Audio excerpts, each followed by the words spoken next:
Assalamu alaikum wa rahmatullahi wa barakatuh. Bonjour, bonsoir, c'est là nos positions respectives. Nous disons Alhamdulillah, Alhamdulillah. Nous remercions bien sûr celui-là qui détient notre vie, celui-là qui nous accorde bien sûr la santé et celui-là qui nous accorde la vie et la mort. À lui appartient tout ce qui est dans les cieux et sur la terre, et à lui appartient tout ce qui est entre les cieux et la terre aussi. Nous disons Alhamdulillah, Alhamdulillah. Bienvenue sur notre chaîne Interreligieux TV. Et nous n'allons pas trop long. Nous allons vous dire simplement d'abord de vous abonner et de liker la vidéo et de ne pas oublier de partager et de laisser vos avis dans les commentaires, c'est très important. N'oubliez pas. Et nous disons ceci, aujourd'hui nous allons aller sur le terrain, sur le tatami bien sûr de nos différents ustads que vous connaissez déjà, soit ceux de la Côte d'Ivoire, la BAM, Nordin Diama ou DDR, ou celle aussi du Bénin, DDR du Bénin bien sûr, et avec Oustaz Faisal. Aujourd'hui, Inch'Allah, nous allons aller sur ce terrain et nous allons voir bien sûr l'échange qui a été fait, le débat bleu très intense et très intéressant, très enrichissant. Et vous aurez bien sûr des versets qui seront donnés. Donc n'oubliez pas de prendre un stylo, une feuille et de noter bien sûr ce qui sera dit dans ce débat-là. C'est très important. C'est très important de noter les versets et d'aller faire des recherches aussi. C'est important. Donc Inch'Allah, nous allons suivre la vidéo. Suivons bien d'abord les ustaz et après nous allons décortiquer bien sûr Inch'Allah ta'ala. Assalamu alaikum wa rahmatullahi wa barakatuh. Suivons la vidéo. A été fait est passé par l'œuvre du Saint-Esprit. C'est-à-dire, la Vierge, il y a une dame qui est Vierge Marie. Hein? Elle est tombée enceinte par l'œuvre du Saint-Esprit. C'est-à-dire, elle n'a pas connu d'homme avant de tomber enceinte. Et elle était fiancée et elle s'attendait à son mariage dans le temps, parce que en ce moment-là, quand quelqu'un se garde plus, il doit attendre le mariage avant de pouvoir se connaître. Et elle est restée comme ça. Et en ce moment-là, la Bible l'avait déjà annoncé dans le livre d'Ésaïe. Ésaïe, le prophète, a annoncé qu'une vierge, à un moment donné, le Messie va sortir d'une vierge. Et cette personne-là, quand la vierge va tomber enceinte et va enfanter, personne ne pouvait croire comment une vierge va tomber enceinte. Cela ne peut que passer par une œuvre miraculeuse. Et l'œuvre là, c'est Dieu l'Éternel, le Dieu le Père, le Dieu le Créateur même, qui a permis à ce que l'Esprit Saint puisse descendre dans le ventre de cette femme, pour que cette femme donne naissance à Jésus. Et la naissance de Jésus a été une naissance pas comme les autres. Il est né, malgré qu'il soit fils, malgré que les gens le considèrent déjà comme fils de Dieu. Les prophéties l'ont annoncé. Mais il est né dans quoi? Il est né dans les choses là, dans lesquelles, c'est-à-dire dans la main des bergers, là où les animaux restent là. C'est là où on l'a accouché. Et après ça, on a vu comment les gens se sont levés. Il y a les anges ont averti les gens. Et ils sont allés à la recherche que beaucoup de choses se sont passées dans l'époque là. Il y a eu des révélations sur les gens et le Saint, quelque chose, on ne sait pas ce qui a bougé les gens. Ils sont allés à la recherche du petit là, sans que l'on ne sache. Et ils sont allés jusqu'à les rois d'un autre pays. Ils se sont levés jusqu'à aller connaître ce petit là. Jésus qui naissait en ce moment-là. Ils sont allés vers sa maman. Et une étoile est sortie devant eux pour leur montrer le chemin jusqu'à ce qu'ils... Et l'étoile là s'est arrêtée sur la maison. Bien qu'ils ne connaissaient pas, c'est dans le temps du roi Hérode. Et c'est quand cela s'est produit, ces personnes qui sont venues de loin là, ils ont pris par le roi Hérode qui gouvernait Bethléem et là où se trouvait Jésus en ce moment, c'était ce roi qui gouvernait. Maintenant, comme les rois là qui ont quitté très loin, ils devaient passer par le roi d'ici et ils ont dit qu'ils ont appris qu'un sauveur est né, qu'un roi est né et que c'est vers ce roi qu'ils vont. Maintenant, dans l'orientation, sur leur chemin, l'étoile, une étoile s'est pointée devant eux pour leur montrer le chemin. Mais le roi Hérode leur avait dit, quand vous allez voir ce petit qui est le roi, futur roi là, si vous allez chez lui, vous le voyez, à votre retour, passez me voir pour me faire le compte rendu. Ils sont allés, ces sages-là, ces rois qui se sont levés pour aller là, ils sont allés, l'étoile s'est pointée devant eux. Quand ils ont quitté chez le roi Hérode là, l'étoile encore est réapparue. Avant là, quand ils étaient rentrés chez le roi, l'étoile a disparu. Mais quand ils ont quitté là, l'étoile est revenue pour leur montrer le chemin. L'étoile a marché devant eux jusqu'à ce qu'ils sont arrivés à l'endroit là. L'étoile s'est positionnée sur le toit de la maison et s'est arrêtée là. C'est là ils ont compris que c'est ici. Ils sont rentrés dans la maison, ils ont vu, ils ont tout ce qu'ils avaient comme chose importante. Ça dit, si je ne dis les choses les plus importantes dans l'époque là, ils ont amené comme au cadeau pour donner à la mère de l'enfant, pour pouvoir entretenir l'enfant, parce qu'ils ont appris ça. Et comme l'étoile s'est mise devant eux, ça leur a donné plus de joie, plus de confirmation sur ce qu'ils ont, sur ce qu'ils veulent faire. Et arrivé dans là, et après cet événement-là, Jésus est resté longtemps. Il est resté avec ses parents. Hein? Il a grandi. Il a grandi de petits enfants là. Il a grandi là. Et il ne s'est pas fait découvert. Mais seulement son apparition, c'est à l'âge de 12 ans. À l'âge de 12 ans, il se retrouvait au milieu des docteurs. Il enseignait. Et quand il prend la parole au niveau des docteurs de la loi en ce moment-là, tout le monde se tait pour voir d'où vient ce petit enfant. Il a les connaissances qui dépassent les docteurs de ce temps. Parce qu'il ne pouvait pas, parce que sa connaissance n'est pas la connaissance de ce monde. Il a reçu la connaissance de la part de son père qui l'a envoyé. Donc, en venant, il a exposé sa connaissance, ce qu'il connaissait, parce que les docteurs enseignent quelque part, se rassemblaient pour enseigner. Et c'est là qu'il a commencé par leur parler. Et ils ont vu que ce gars-là, il est quelqu'un. Mais en ce moment-là, les gens qui gardaient, qui étaient les anciens des villes, là, ils n'étaient pas d'accord pour lui. Parce qu'ils voyaient que c'est un talent qui veut renverser les enseignements qu'il apportait là. C'était des enseignements qui n'est pas totalement en phase avec ce qu'ils apportaient aux gens à ce moment-là. Mais il apportait le plus pour que ceux qui n'ont jamais connu Dieu là puissent savoir que Dieu là, lui là, il a vécu avec lui. Ils sont restés et la parole l'a dit. Si nous pouvons aller, je ne sais pas si vous avez une Bible, on peut aller. Hein? Donc, on peut aller dans le livre de Jean pour voir Jean 1. Le verset, on va lire dès le premier verset. Jean 1. Au commencement était la parole. Et la parole était avec Dieu. Et la parole était Dieu. Alléluia. Au commencement, ici là on dit au commencement était la parole. Donc Dieu, au commencement, Dieu a libéré, c'est pas la parole que Dieu a tout créé. Et la Bible ici là elle dit la parole était avec Dieu. Et elle continue. La parole était avec Dieu. Et la parole était Dieu.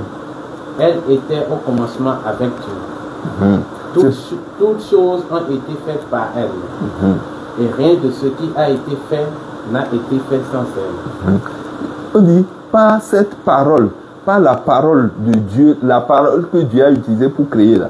Cette parole est venue et cette parole, nous aujourd'hui, nous le prenons, la Bible, tout le monde connaît la Bible, pour nous les chrétiens, là, la Bible comme la parole de Dieu. Donc, en ce moment-là, à l'époque de l'arrivée de Jésus, là, que on a éclairé ce qu'est la parole, mais la parole était avec Dieu et la parole a été continue la lecture. On va aller en profondeur pour que elle était la vie. Et la vie était la lumière des hommes. Et il dit, elle était la vie. Donc, en elle était la vie. En elle était la vie. Et la vie était la lumière des hommes. Donc, la lumière, la vie, là, si nous n'avons pas une lumière en nous, nous n'aurons, notre vie, là, sera une vie, ça dit, ténébreuse. Donc, il faut que nous ayons cette lumière. Et cette lumière-là, c'était avec Dieu en ce moment-là. Et au travers, et c'est avec ça que Dieu a libéré. Cette lumière était même avec Dieu. Quand il criait tout. Continuons. La lumière, lui, dans les ténèbres, et les ténèbres ne l'ont point reçu. Il dit, la lumière là, quand la lumière vient la lumière, lui, et ça dit, c'est éclairé dans les ténèbres. Mais les ténèbres n'ont jamais accepté que la lumière puisse prendre place parmi eux. Donc c'est ce que cette parole dit. Continuons. Il eut un homme envoyé de Dieu. Son nom était Jean. Il vint pour servir de témoin, pour rendre témoignage à la lumière.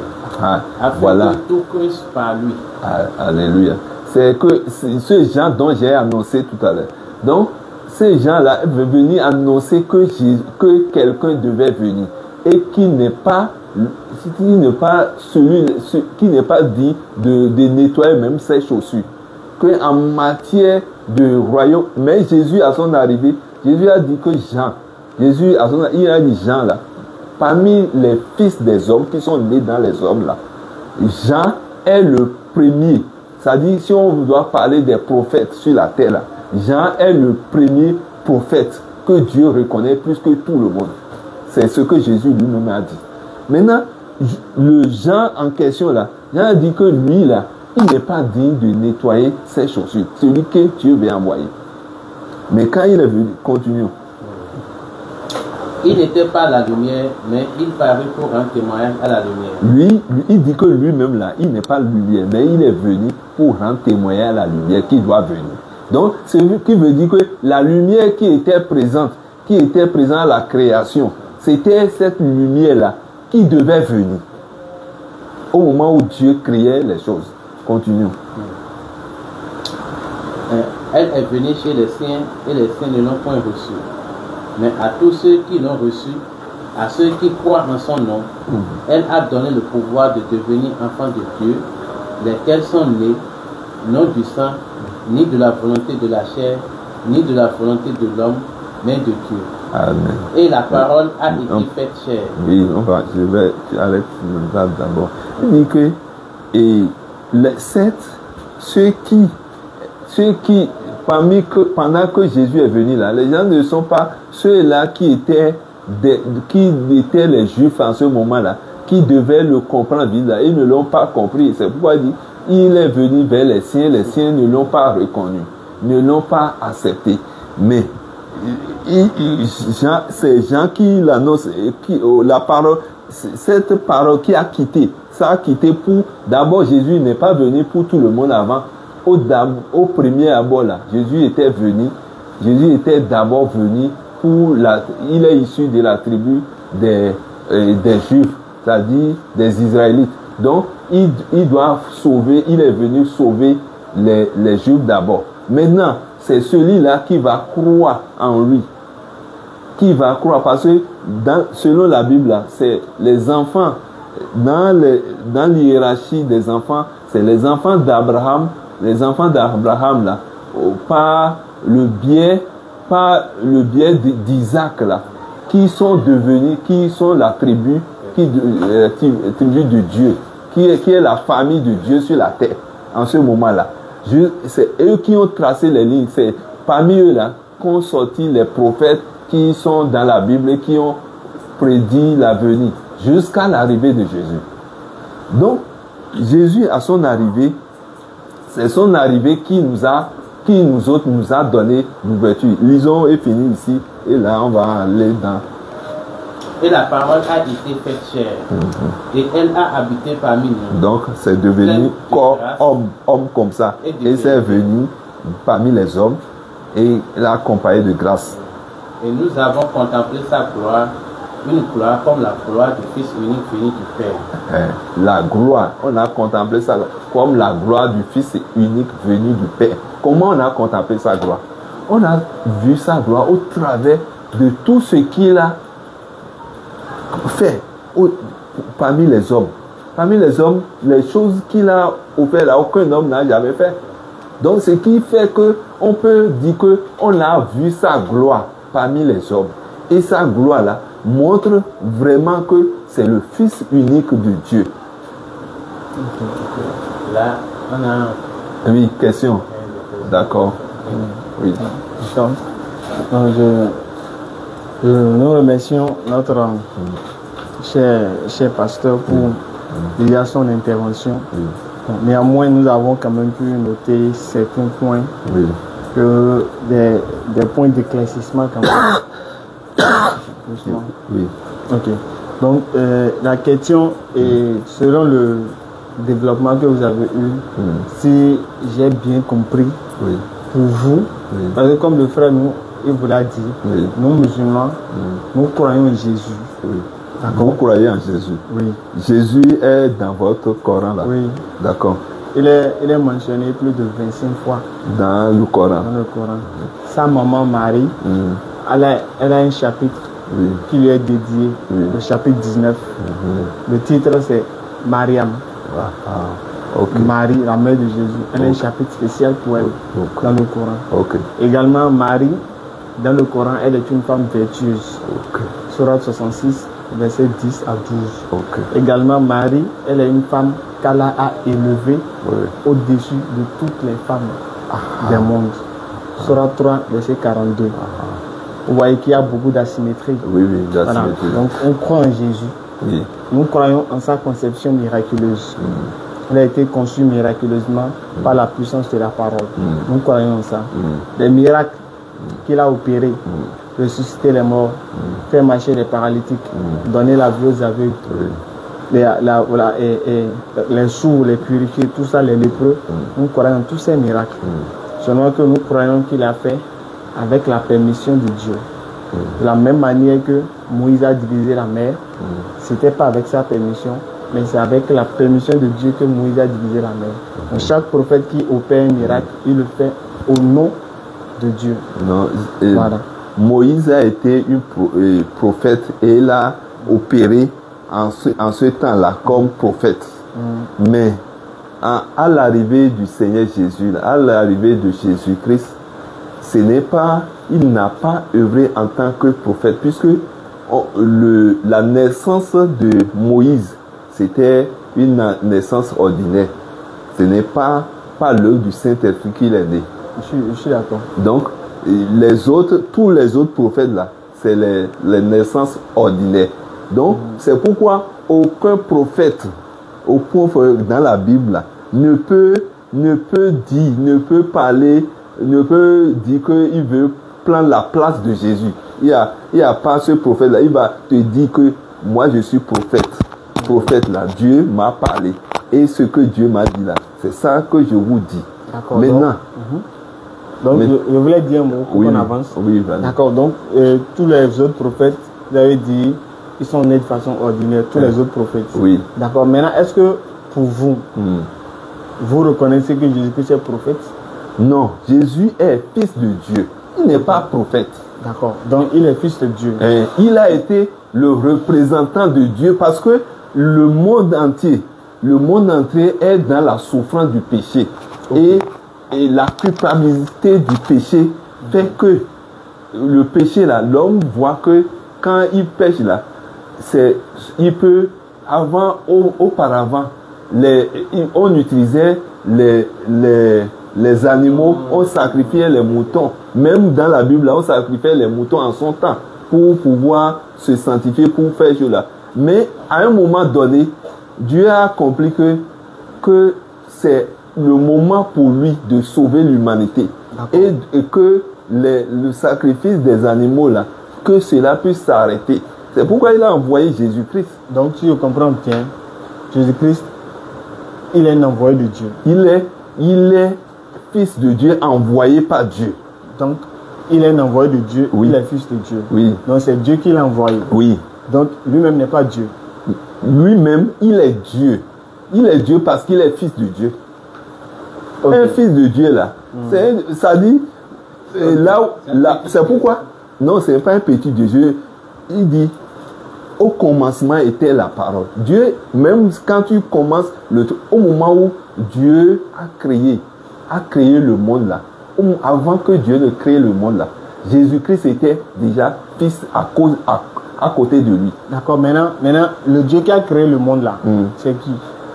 Le Dieu qui a créé le monde, c'est l'éternel Dieu. C'est pas Jésus. Il n'a pas, non, ce n'est pas Dieu qui a créé le monde, existe de façon séparée de Jésus. C'est pas Jésus. Non, c'est pas Jésus. Il y a combien de Dieu maintenant?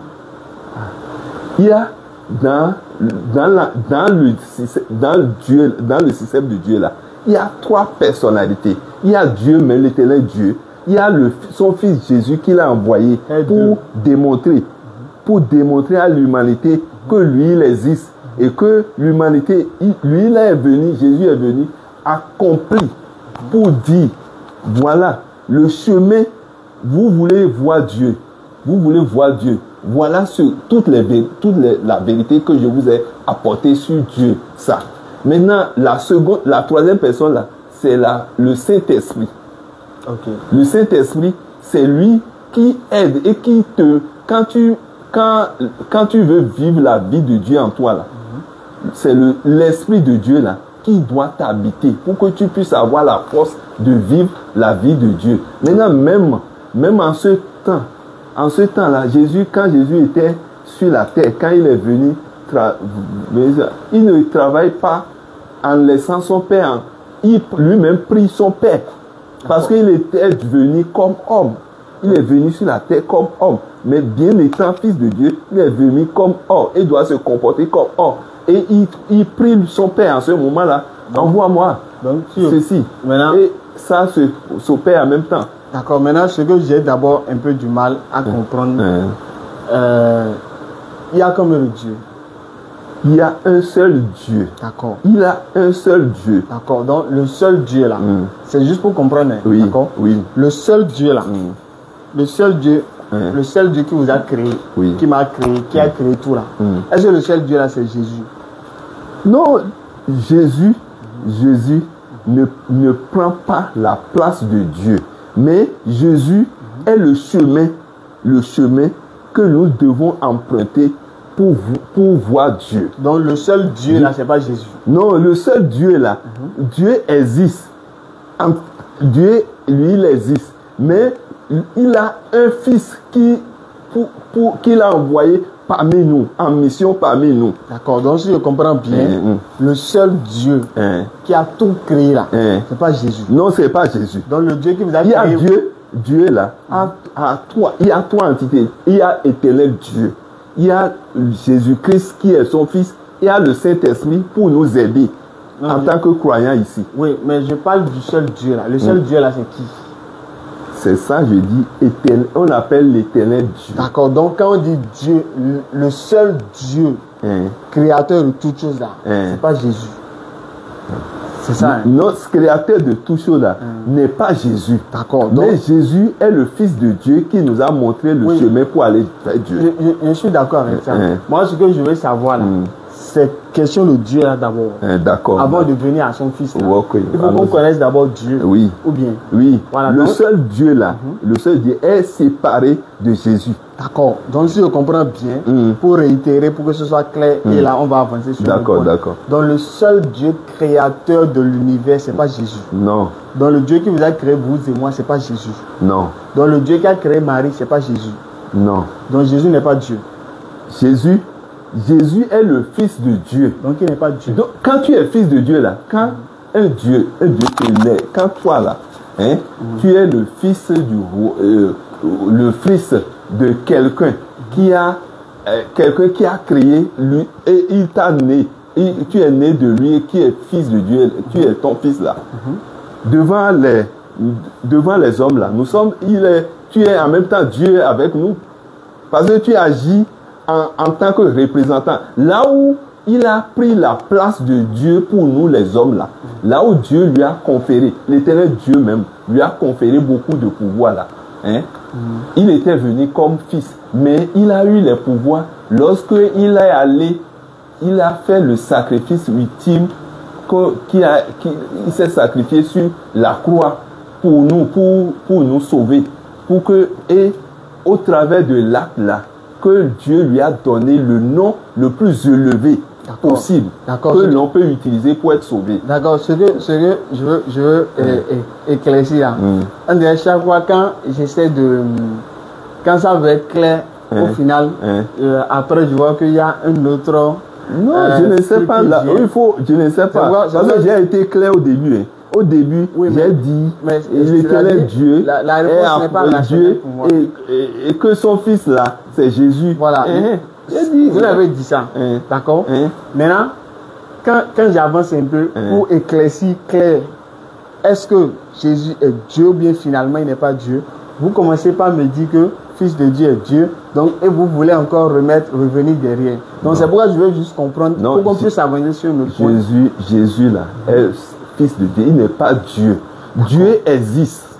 Donc de façon claire, le créateur des cieux et de la terre, le seul unique Dieu là, c'est pas Jésus. Non, c'est pas Jésus. Donc Jésus n'est pas Dieu. Jésus est le Fils de Dieu. Oui. Ah, faut pas parler sur ma bouche. Moi, je ne parle pas de Fils de Dieu ou bien. Moi, je veux savoir. Je parle pas de Fils de Dieu. Moi, c'est Dieu là que je veux savoir. D'accord, vous évolue. Donc, est-ce qu'on est d'accord avec vous que Jésus-Christ n'est pas Dieu? Ne me fais pas dire ce que je n'ai pas dit. J'ai dit au début. J'ai déjà dit au début que Dieu là, l'éternel Dieu là, l'éternel Dieu est séparé. C'est lui qui a donné l'essence à Jésus. Tout ça, je suis d'accord. Mais quand il s'agit maintenant de la fin, c'est vous qui ne coordonnez pas la fin. Donc, allons-y. D'accord. Voilà. Donc, pour moi, je veux juste que ce soit clair et rationnel. Oui. Parce que ce côté-là, ça me semble un peu... confus. Ce que je vais vous dire là, je vais vous dire quelque chose concernant ce côté-là. Maintenant, si vous ne vous mettez pas dans la nature, là où Jésus est Dieu là, si vous ne mettez pas, vous ne pouvez pas comprendre que c'est lui le chemin, la vérité et la vie. Non, être chemin, vérité et vie, moi, je n'ai pas de souci pour ça. Parce que celui qui est représentant de Dieu, si tu veux aller vers Dieu, tu dois forcément passer par lui. Ça, c'est donc, allons-y, continue. Fils de Dieu, là, être fils d'un être suprême. Ou bien. Donc, maintenant, si l'être suprême est Dieu, maintenant, le fils de l'être suprême, l'être suprême est déjà Dieu. C'est-à-dire que maintenant, le fils n'est plus l'être suprême, c'est-à-dire que le fils n'est plus Dieu. Maintenant, l'être suprême est unique. Lui, il est unique. Et qui a un seul fils. Comment toi tu veux, ça dit, faire la part des choses si lui il a un seul fils unique? Oui, vous avez dit qu'il a pas... Séparé. Vous avez dit que l'éternel Dieu est séparé de Jésus. Oui, j'ai dit séparé de Jésus. Voilà, maintenant, si je dis qu'il est le fils de Dieu, et vous demandez s'il est Dieu. C'est pourquoi je dis que la personne, si je suis parmi les vivants, nous sommes les enfants, nous sommes ici. Et nous ne vivons pas avec Dieu. Lui, il vit avec Dieu. Comment pourrons-nous le désigner parmi la terre des hommes? Si nous ne voulons, si au travers, il a dit, si vous ne croyez pas en moi, au travers de mes œuvres, vous devez croire en moi. Oui, je suis d'accord avec ce que vous dites. Mais seulement ce que je dis, pour que ce soit clair. Maintenant, je vous comprends bien. Parce que vous n'êtes pas encore dans le christianisme. Si si dans la déicité, déicité, on dit non, du Seigneur Jésus, c'est ça qui vous donne la puissance de rayer en tant que humain sur la terre. D'accord. Donc maintenant, si on comprend maintenant là, finalement là, est-ce qu'on retient que Jésus-Christ est Dieu ou bien on retient qu'il n'est pas Dieu? Finalement, c'est quoi on retient? Jésus-Christ n'est pas Dieu, il est fils de Dieu. Ah non, c'est ça que je dis. Il n'est pas Dieu. D'accord. Il y a un seul Dieu. En ce qui concerne maintenant le salut, vous avez parlé de... le salut là, vous avez dit que Jésus est venu pour porter le péché de l'humanité. Oui, au travers de l'œuvre. Parce que en ce moment, je n'ai pas encore parlé, puisqu'il a apporté les enseignements de son Père aux gens déjà à 30 ans que son ministère proprement dit a commencé. Et il a exposé tout ce qu'il disait. Il a dit, ce que je fais ici là, c'est ce que je vois mon Père faire. C'est ça que je suis venu faire parmi vous, afin que vous puissiez, pour que cela vous sert. Si vous ne, c'est pour donner, et tout, en faisant tout ceci, il avait déjà annoncé sa mort, qu'il allait mourir, et que 3 jours après, il allait ressusciter des morts. D'accord. Maintenant, ce que je voulais dire sur ce point, vous avez dit, maintenant le but, la mission même de Jésus là, de façon claire. La mission, est-ce qu'il a été envoyé pour mourir ou bien il a été envoyé pour prêcher la bonne nouvelle? Il a été envoyé pour prêcher la bonne nouvelle. Et suite à cette bonne nouvelle là, Dieu le Père là, doit avoir un sacrifice. C'est au travers d'un sang que le péché de toute l'humanité devait être pardonné. Et plus longtemps, on a toujours brandi le sang des animaux devant Dieu le Père. Il fallait que le sacrifice ultime soit fait pour en finir avec les sacrifices des animaux. C'est pourquoi Jésus a été, au travers du fait que à 33 ans, on l'a tué, ça n'a pas été un problème parce que Dieu a accepté ce sacrifice-là. Sinon, il pouvait ne pas mourir.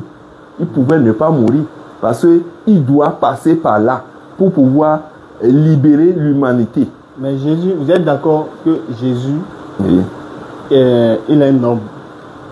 D'accord? Il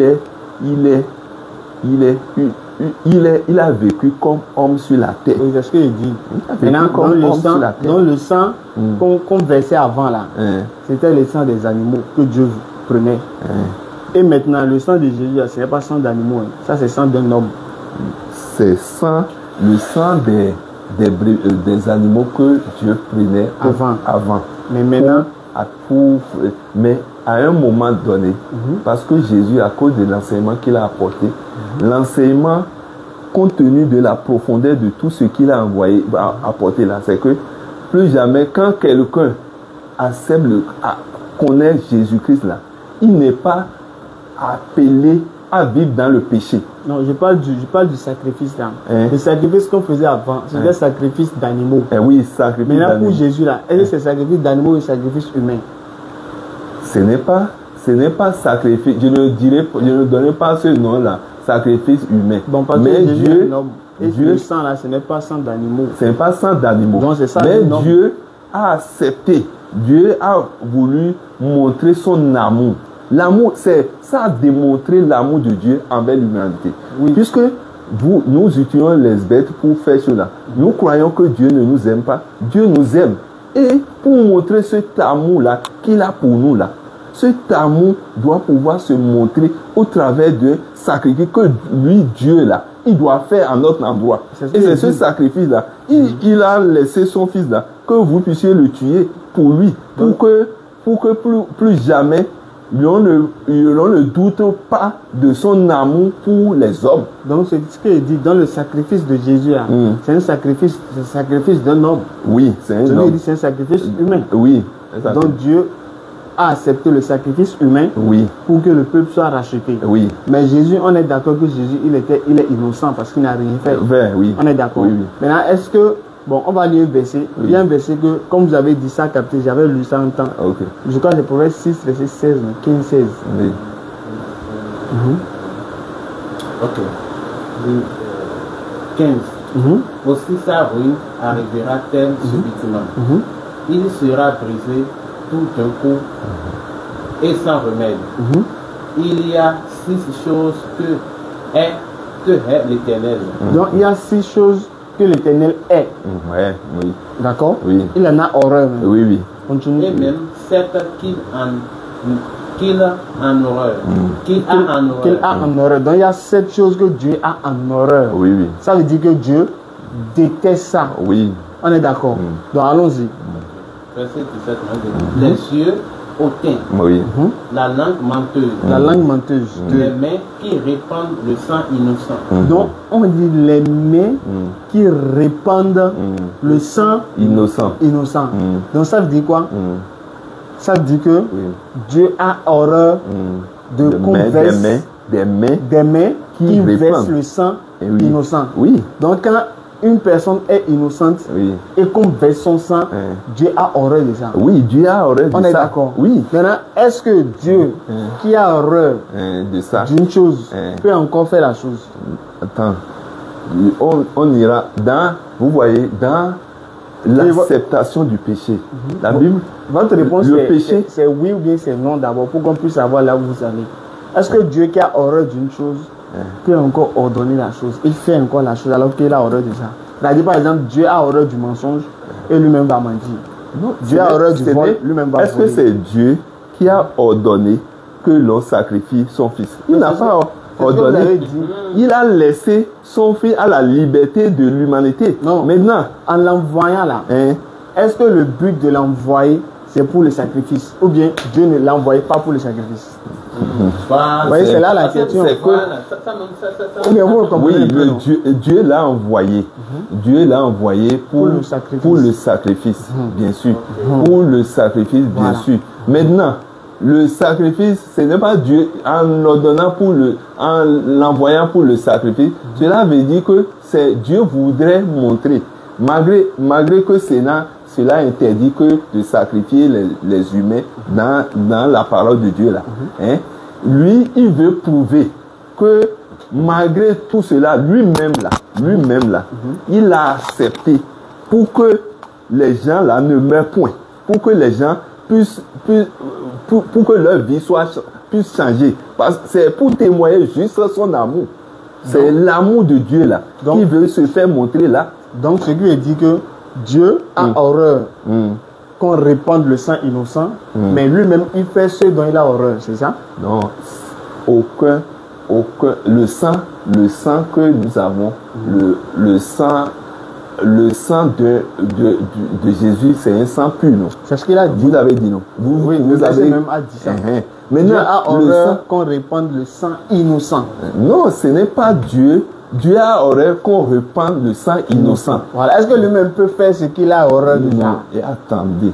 Maintenant, quand il a horreur de répandre, il parle de nous les humains. Nous les hommes. Parce que nous sommes des pécheurs. Nous sommes des pécheurs. Quand nous sommes des pécheurs et que nous répandons le sang innocent, Dieu ne peut pas accepter pour nous. Maintenant, lui, la personne qui n'a pas péché, n'a pas péché, une fois que son sacrifice a été fait pour nous là, pour les hommes là, cela veut dire que son amour a été fait par là. Et par là, le péché ne peut plus avoir, normalement, ceux pour qui Jésus a été sacrifié, un sang innocent a été sacrifié, il ne doit plus vivre dans le péché. Oui, mais c'est pourquoi nous devons, c'est là où se trouve notre délivrance. Moi, Nous ne devons plus vivre dans le péché.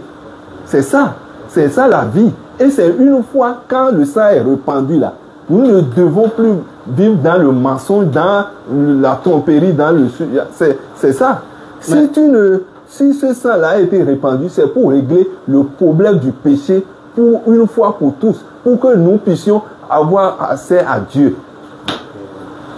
Ma question par rapport, je suis en train de vous comprendre sur un point. Oui. Parce que comme il est question du salut, c'est le salut qui est en jeu. Oui. Tu vois un peu maintenant. C'est comme si, voilà, c'est même pas comme si tu prends mal la décision, cela n'engage que toi. Oui. Vous voyez. Est-ce que vous avez un verset biblique qui atteste que le sacrifice de Jésus, Dieu l'a fait pour nous montrer, pour nous prouver son amour pour nous?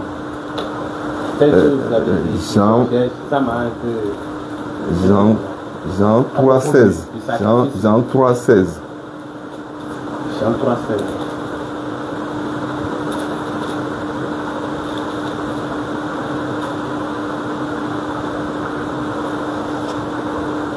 Oui.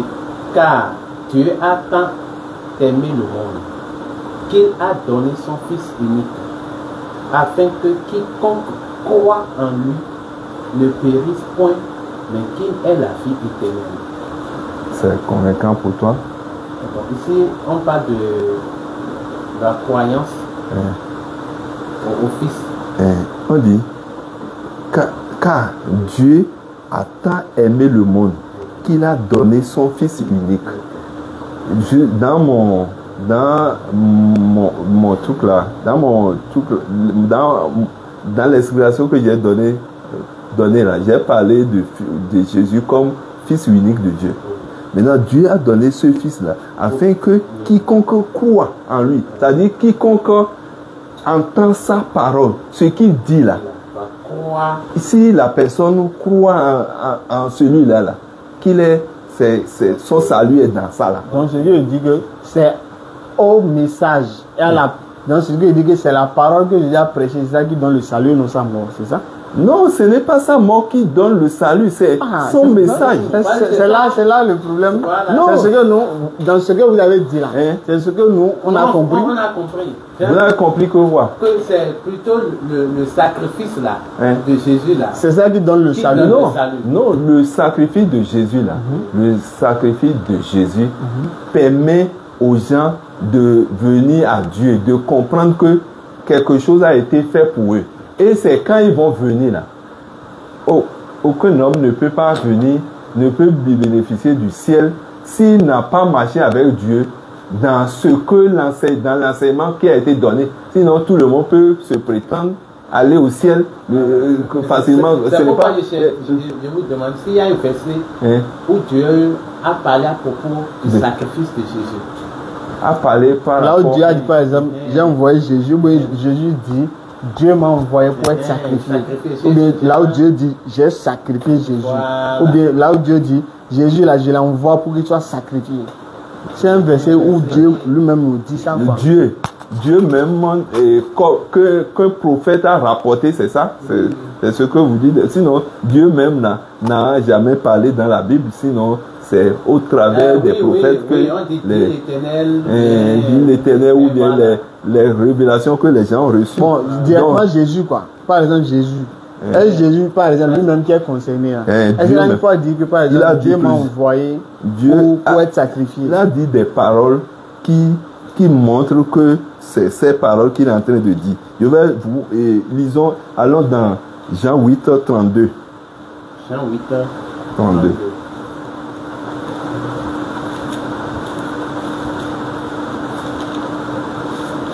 Ok, Jean 8, verset 32.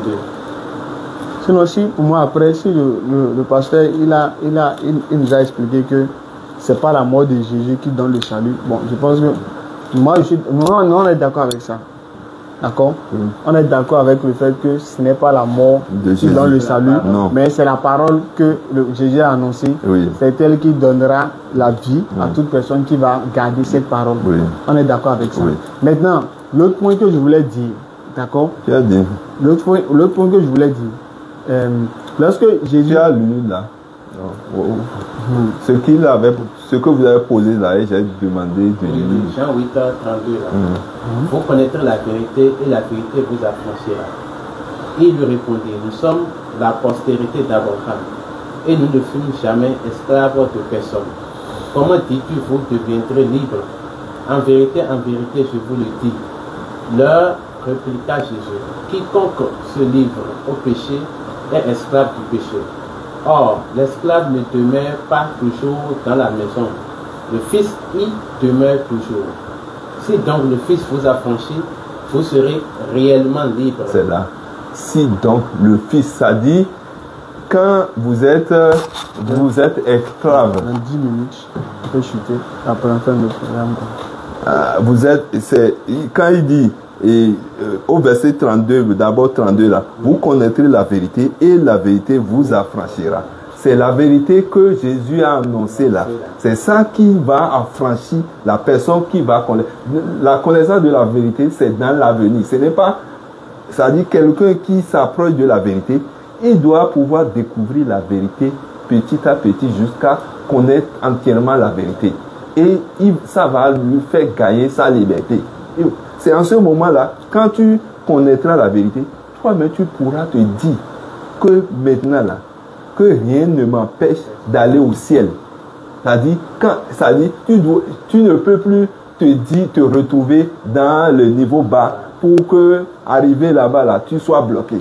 Donc, c'est la connaissance qu'on a de la parole de Dieu qui t'a fait grandir et qui t'a donné un certain niveau de vie là, qui te garantit. Parce qu'à un moment donné, tu dois t'assurer que quand tu vas quitter sur la terre, le ciel est déjà réservé. Mais si tu n'es pas assuré, il faut savoir qu'il y a encore un travail à ton niveau. Ok. Donc, déjà, les deux points qu'on a soulignés, la question de la divinité, nous sommes du même point de vue que le pasteur.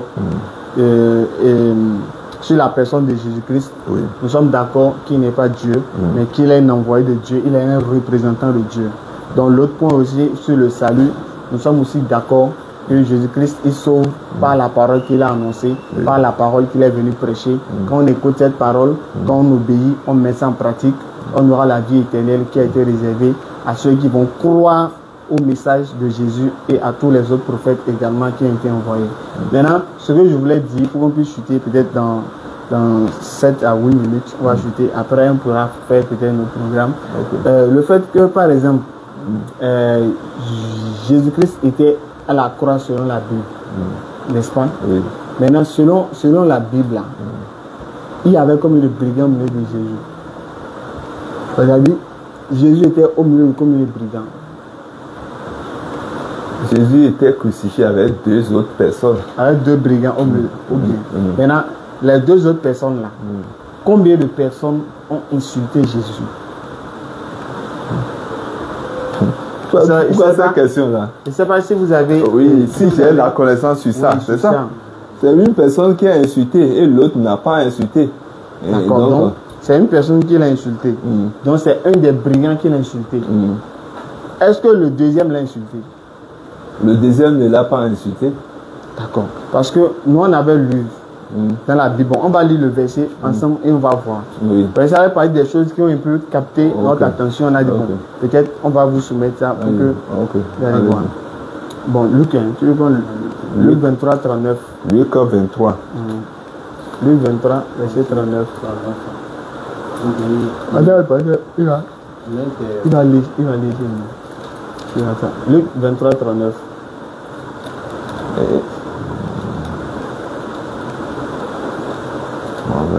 Un des malfaiteurs crucifié l'injuriait disant, n'es-tu pas le Christ? Sauve-toi toi-même et sauve-nous. Donc, à continuer, lisez le verset qui suit, s'il vous plaît. Sauve-nous. Mais l'autre le reprenait et disait, ne crains-tu pas Dieu, toi qui subis la même condamnation, qui subit la même condamnation. Nous, pour nous, c'est justice, car nous recevons ce que ont mérité nos crimes. Mais celui-ci n'a rien fait de mal. Et il a dit à Jésus, souviens-toi de moi quand tu viendras dans ton règne. Donc ici, on comprend que comme le brigand insultait Jésus, c'est un seul. C'est un seul. Oui. Est-ce que l'autre l'a insulté? Non. Voilà. Maintenant, lisons un autre verset. Matthieu 27, 44. Matthieu chapitre 27. Matthieu. Oui, verset là derrière. Matthieu. 24. Non, Matthieu 27. 27. Verset 44. 27, verset 44.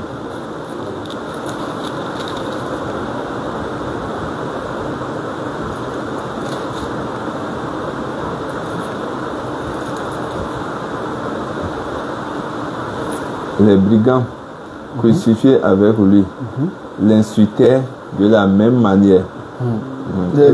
Ici, on dit les brigands crucifiés avec lui l'insultaient de la même manière.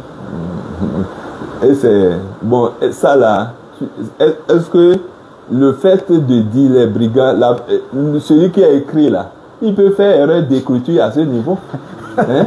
Et puisque là-bas, là, on a vu un brigand, on a élucidé. Maintenant, celui-ci, il n'a pas donné l'éclairage sur ce qu'il a dit. Les autres, l'autre là, les détails. Maintenant, l'autre là a donné tous les détails. Hein? Maintenant, si on dit les brigands, même les brigands, même on dit les brigands là, les brigands crucifiés avec lui, l'insultaient de la même manière. De la même manière. Lui, là, moi, je ne suis pas d'accord avec le pasteur. Non. Il se peut que. Pourquoi vous avez dit que c'est Matthieu qui a fait erreur? Non, si moi, je dis que c'est lui qui a fait erreur. Non, ce n'est pas que un passage biblique là. Pour. On prend plusieurs passages. Non, ce n'est pas Matthieu qui a fait erreur. Tout ce que.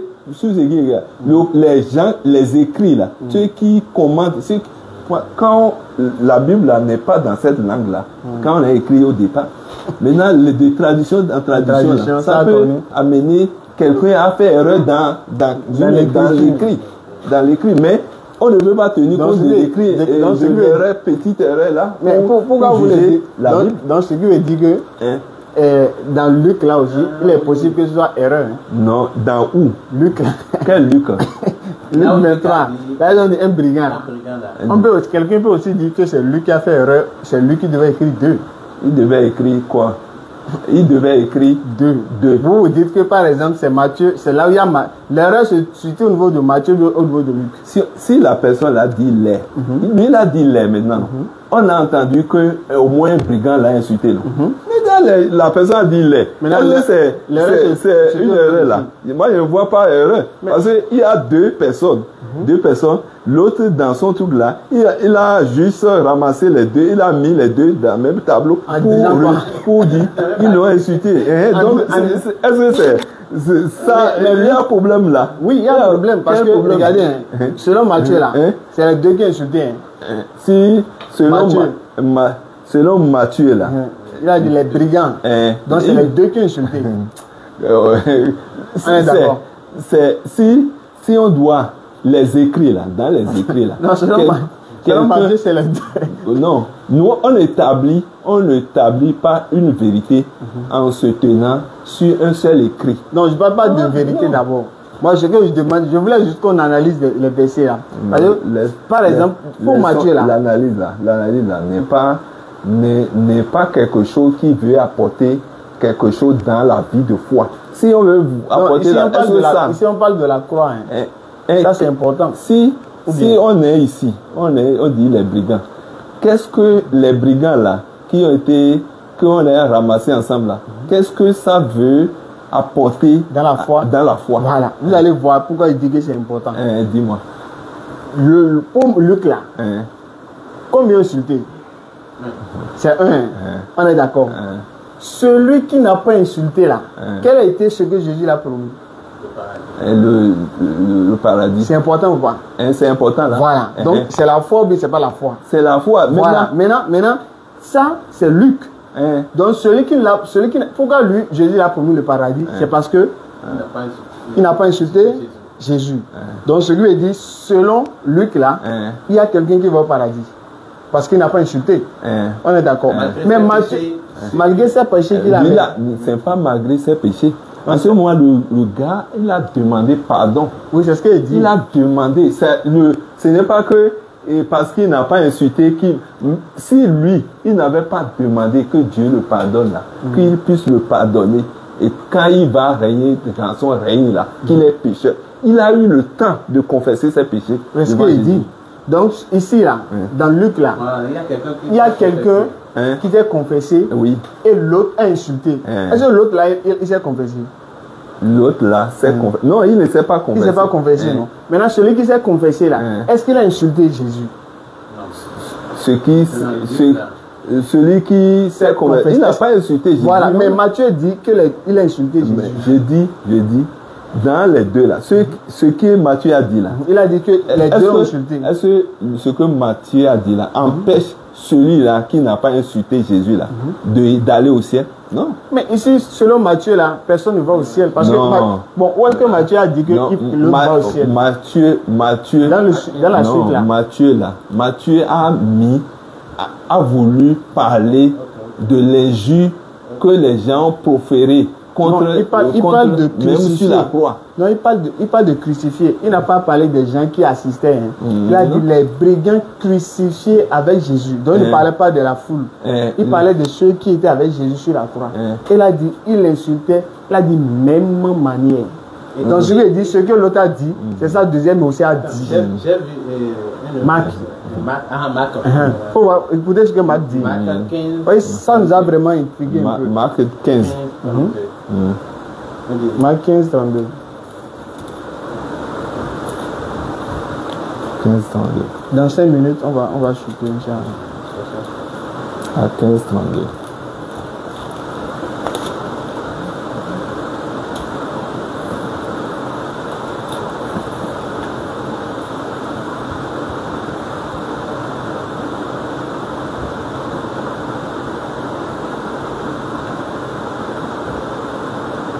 Tu lis ou bien j'ai dit?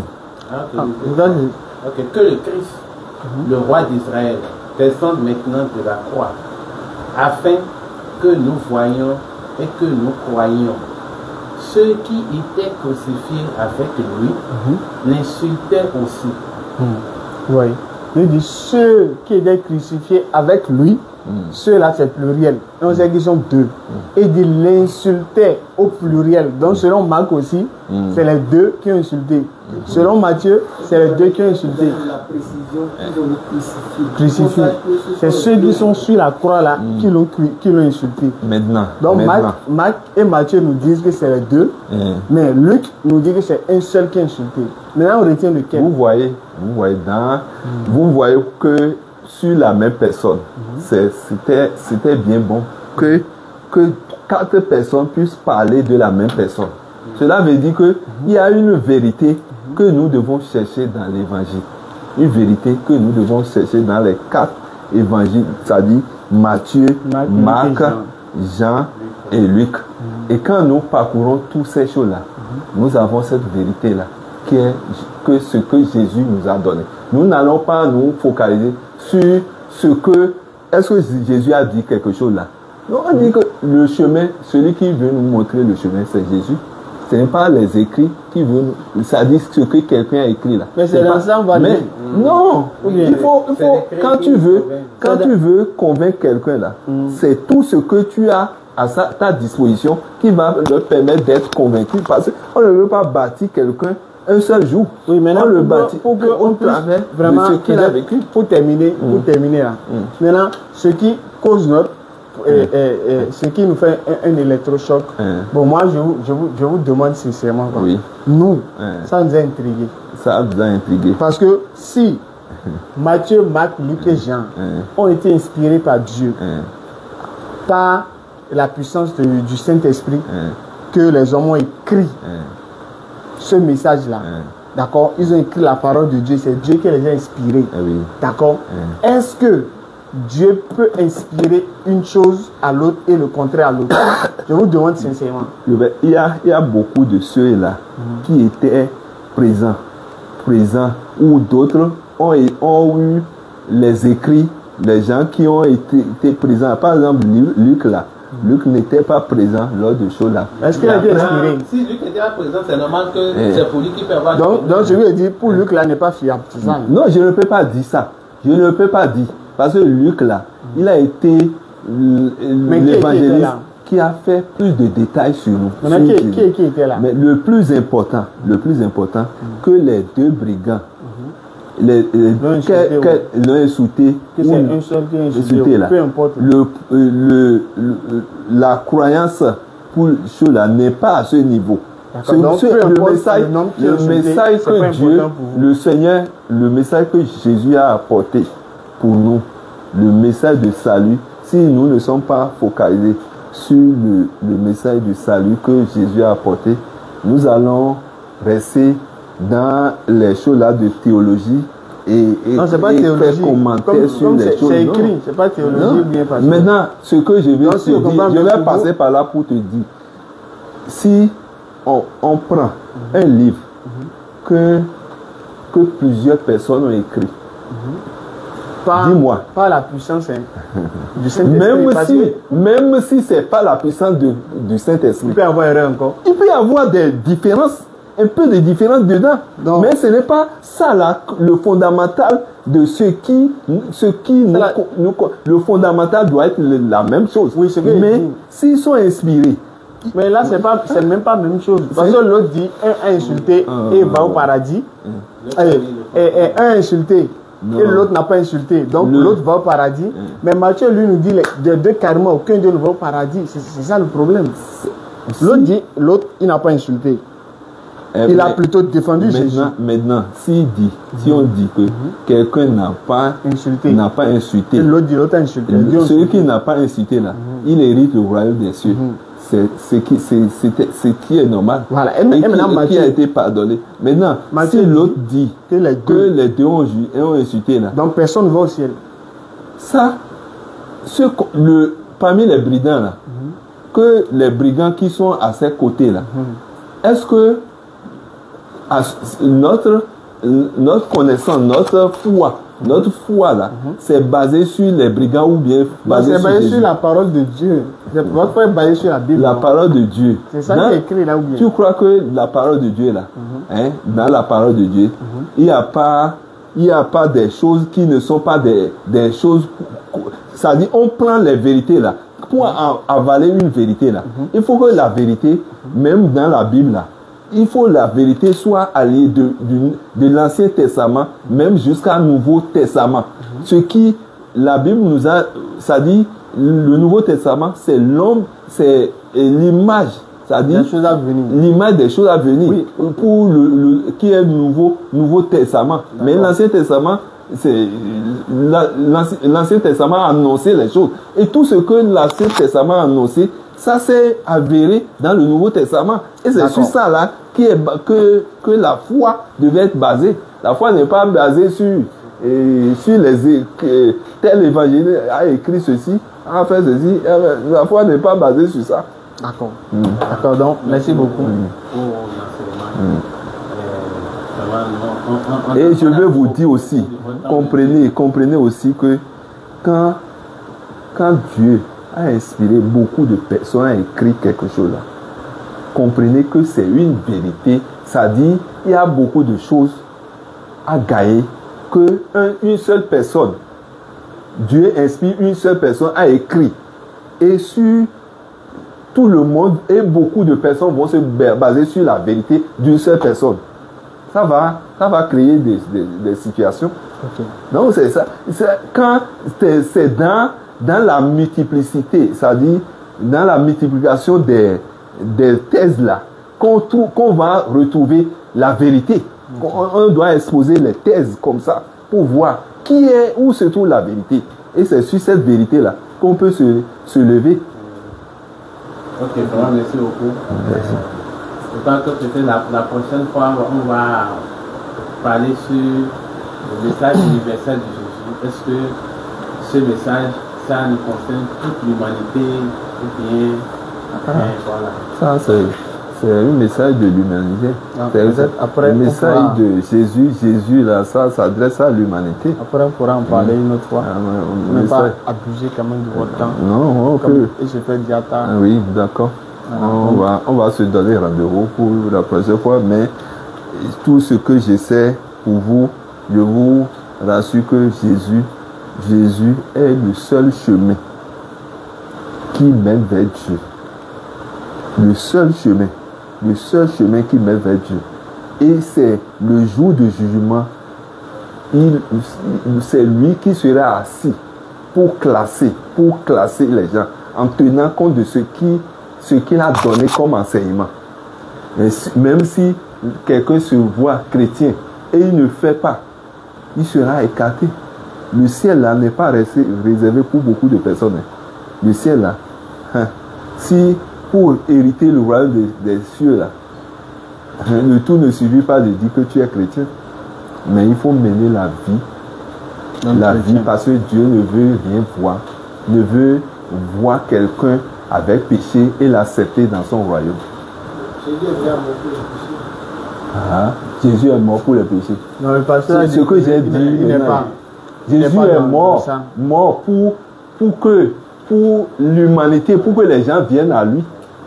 Jésus est mort pour tout le monde, pour que les gens viennent à lui. Mais quand tu viens à lui là, c'est là que tu dois faire le travail au travers de sa parole pour le connaître et pour grandir. Et c'est ça qui te donne l'héritage du royaume des cieux. Sinon, si c'est sa mort seul là, personne n'héritera le royaume de Dieu. Alhamdulillah, alhamdulillah. Vraiment, nous disons merci. Nous vous remercions d'être resté bien sûr scotché sur notre chaîne Interreligieux TV. Nous vous remercions parce que bien sûr, vous aurez pu utiliser votre connexion, vos différentes données pour aller regarder autre chose. Si vous êtes resté concentré sur, bien sûr, l'échange, c'est parce que nous tous, nous savons qu'il y a un Dieu qui nous a créé, un Dieu qui nous a accordé, bien sûr, la vie et qui va nous la reprendre, bien sûr, et qui va nous la redonner. Et c'est ce que nous appelons, bien sûr, le jour de la résurrection. Donc, alhamdulillah, nous vous remercions. Mais nous vous demandons encore une fois de plus de ne pas oublier de liker la vidéo, de ne surtout pas oublier de vous abonner. Comme je l'ai dit, il y a beaucoup de personnes qui ne sont pas abonnées sur notre chaîne Interreligieux TV. Donc, abonnez-vous massivement. Donner plus d'audience à la chaîne pour que, enfin, que ceux qui ne connaissent pas l'interreligieux puissent la découvrir et ceux aussi qui ne connaissent ni certains versets bibliques ou coraniques puissent aussi connaître au moins ce qui est dit un peu dans la Bible et ce qui est dit dans le Coran ou bien dans les autres livres saints. Donc vraiment, nous vous demandons de liker la vidéo, de vous abonner et de laisser aussi vos avis dans les commentaires, c'est important. Nous sommes toujours ensemble, Inch'Allah ta'ala. À demain ou après-demain. Assalamu alaikum wa rahmatullahi wa barakatuh. Restez scotchés, il y a beaucoup de choses qui vont se passer sur notre chaîne.